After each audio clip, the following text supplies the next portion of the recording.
आज शेयर बाजार में शानदार तेजी का माहौल देखने को मिला। इस तेज बढ़त के बीच कई स्मॉल कैप और मिड कैप शेयरों ने निवेशकों को माला माल कर दिया है। इन्हीं शेयरों को पेनी स्टॉक्स भी कहा जाता है, जिनकी कीमत बहुत कम होती है, आमतौर पर 1 रुपए से लेकर 20 रुपए या फिर 50 रुपए के बीच। इन कंपनियों का मार्केट कैप भी काफी छोटा होता है और यही वजह है कि इन्हें स्मॉल कैप या कहे कि माइक्रो कैप कंपनियां कहा जाता है। पेनी स्टॉक्स की सबसे बड़ी खासियत यह है कि इनमें कम पैसों में ज्यादा शेयर आप खरीद सकते हैं, या अगर शेयर की कीमत थोड़ी सी भी बढ़ती है तो आपको बहुत ज्यादा मुनाफा हो सकता है। लेकिन इनके साथ जोखिम भी बहुत ज्यादा होता है। ऐसी कंपनियों के बारे में जानकारी बहुत कम अवेलेबल होती है और इनमें लिक्विडिटी की काफी कमी होती है। यानी जब आप इन्हें बेचना चाहे तो ये बिल्कुल जरूरी नहीं है कि आपको मार्केट में तुरंत ही खरीदार मिल जाए।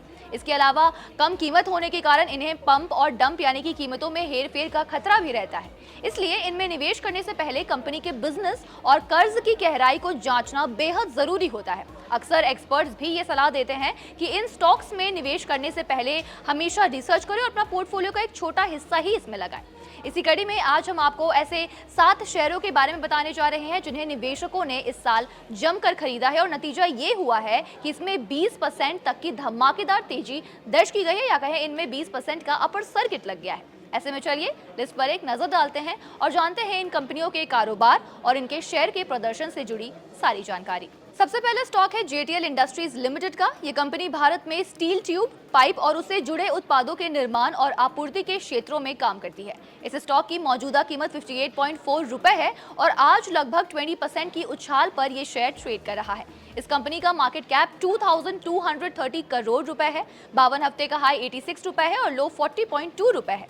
दूसरी कंपनी है SEPC। फरवरी 2021 में स्थापित हुई श्रीराम EPC लिमिटेड जल, धातु कर्म और बुनियादी ढांचे के क्षेत्रों में डिजाइनिंग, इंजीनियरिंग, खरीद और निर्माण यानी कि EPC कॉन्ट्रैक्ट से जुड़ी सेवाएं ऑफर करती है। सितंबर 2022 में 350 करोड़ के निवेश के बाद मार्क AB के पास इसका मालिकाना हक है। इस शेयर की मौजूदा कीमत फिलहाल सिर्फ और सिर्फ 7 रुपए है और मार्केट कैप 1325 करोड़ रुपए है। 52 हफ्ते का हाई 15.8 और लो 4.63 रुपए है।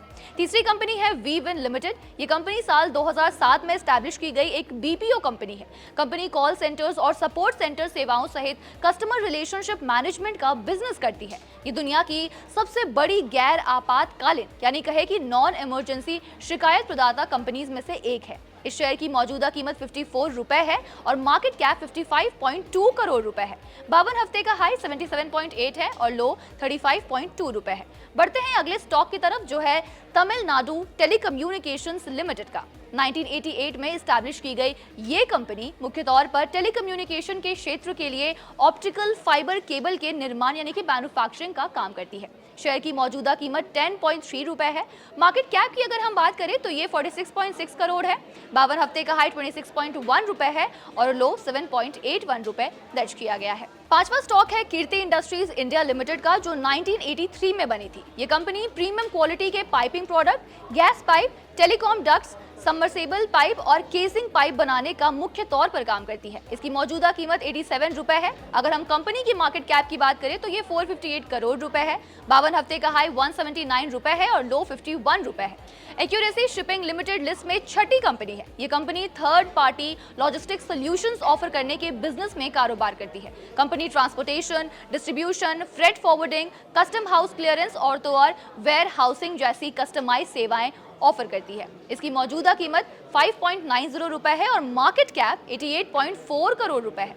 52 हफ्ते का हाई 9.61 रुपए है और लो 3.33 रुपए है। आखिरी कंपनी है हिंडकॉन केमिकल्स लिमिटेड, जो 1998 में एस्टैब्लिश हुई थी। ये कंपनी मुख्य रूप से सोडियम सिलिकेट और कंस्ट्रक्शन केमिकल्स के निर्माण, बिक्री और ट्रेडिंग का काम करती है। इसकी मौजूदा कीमत 23.2 रुपए है और मार्केट कैप 119 करोड़ रुपए है। 52 हफ्ते का हाई 40.2 रुपए है और लो 15.7 रुपए है। तो ये थे 100 रुपए से भी कम वाले 7 शेयर जिन्होंने मार्केट में धमाल मचा कर रखा है। तो आप बताइए, आप इनमें से किस शेयर पर दांव लगाना चाहेंगे?